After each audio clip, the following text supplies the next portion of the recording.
Mid-March, and it is the perfect time to start delicious licorice tasting anise hyssop.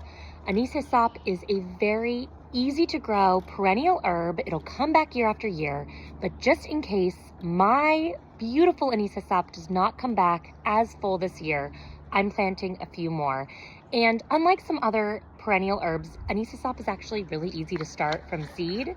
It's very forgiving, even though the seeds are so teeny tiny.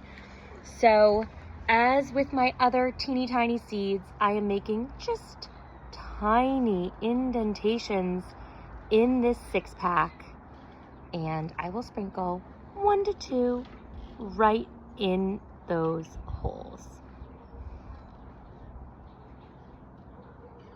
If 2 or more plants come up, I will just thin them out as they grow. So I'll just cover them just slightly, barely covering them in this nice moist soil. I'll bring these inside, pop them on the heat mat under the grow light, and we will check back on these beauties once they emerge.